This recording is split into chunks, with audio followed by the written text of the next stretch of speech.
The different vision of danger. Welcome to our channel of commentary on the Gospels, to discover yourself. Today we talk about our spiritual and human growth, integral, which also unfolds at the rate of shocks and storms. Mark 4:35-40.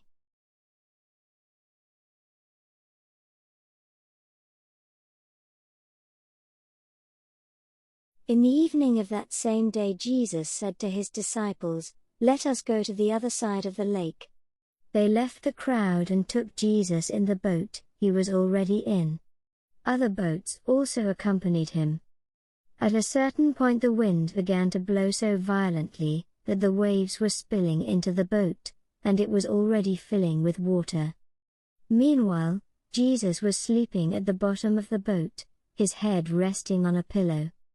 Then the others woke him up and said to him, "Master, we are sinking. Don't you care?" He woke up, rebuked the wind and said to the water of the lake, "Be quiet. Calm." Then the wind stopped, and there was great peace.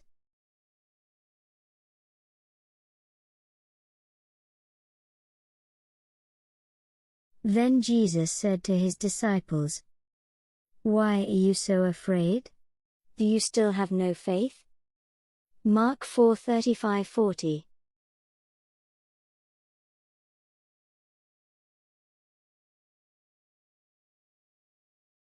The entire Gospel of Mark is a structured answer to the question, "Who is Jesus?" Verse 41.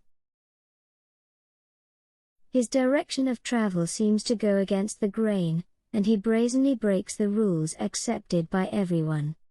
While the disciples cherished nationalist and top-down desires, the Master begins to make it clear that he is not the popularly awaited Messiah, restorer of the defunct empire of religious elect, or of the Caesars, fighting for succession under the eyes of the Roman community of Mark, Galba, Otho, Vitellius, Vespasian. The kingdom of God is open to all humanity.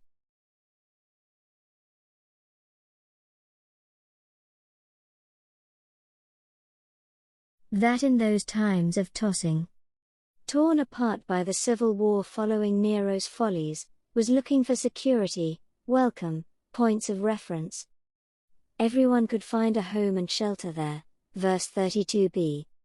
But some remained insensitive to too broad an idea of fraternity. The young rabbi's proposal surprised them. The teaching and reminder imposed on Jesus intimates is to cross over to the other shore, verse 35. That is, not to keep for oneself.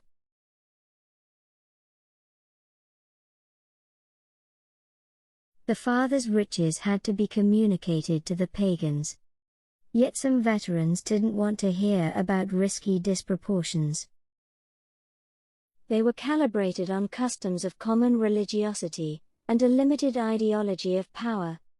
So to exorcise the danger of the mission, they were already trying to take the Master hostage, verse 36. From the very beginning, the resistance to the divine commission and the lacerating internal debate that resulted from it unleashed a great storm in the assemblies of believers. And there came a great storm of wind, and the waves were breaking into the boat, so that the boat was already filling up, verse 37.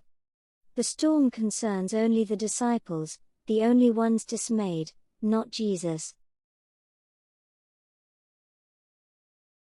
He is at the stern, at the helm, that is, driving. Verse 38. And on the pillow, he is the risen one.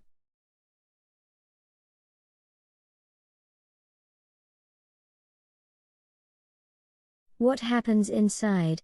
It is not the simple reflection of what happens outside. This is the error that needs to be corrected.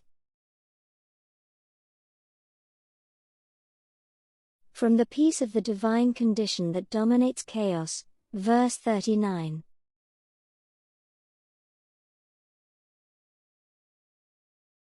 The Lord calls attention and rebukes the apostles, accusing them of not having faith, verse 40.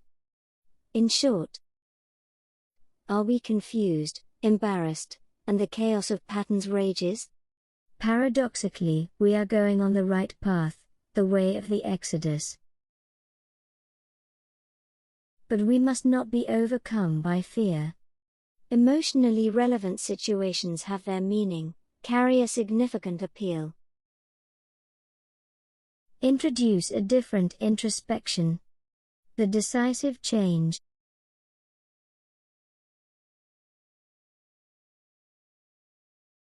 A new Genesis.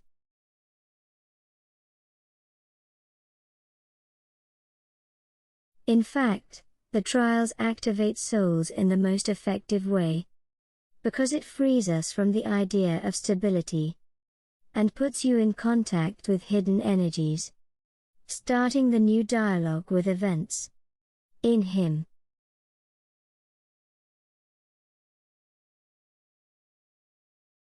So here we are imbued with a different vision of danger.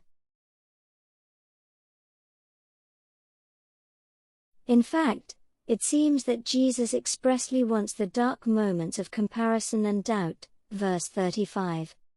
Textbook expectations and the habit of setting up conformist harmonies block the flowering of what we are and what we hope for.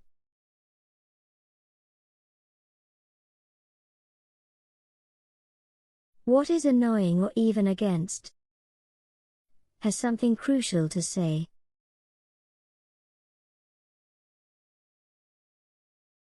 The same goes for the little boats of the first small churches. Verse 36. The discomfort had to express itself, it was not to be overlooked. Because ours has always been an inverted, upside down, unbalanced stability. Uncertain, inconvenient. Yet energetic, capable of reinventing itself. It may even be excessive, but from the disruptions.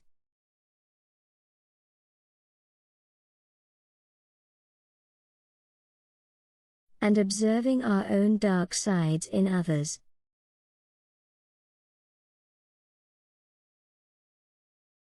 For a proposal of tenderness without a plan. Mismatched. Which is not a relaxation area.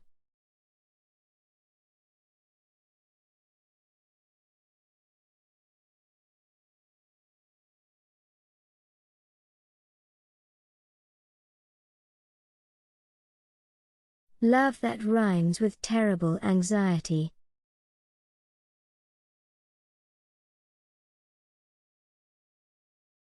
Which however places us in immediate contact with our deep layers.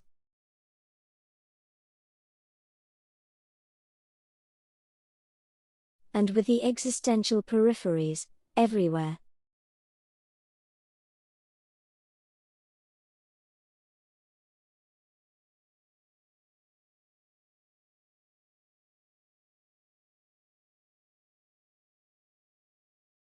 Thank you all for your kind attention. We invite you to subscribe to the channel to stay updated on our activities. If you liked it, leave a like to support us. Subscribe, give your precious well done and comment.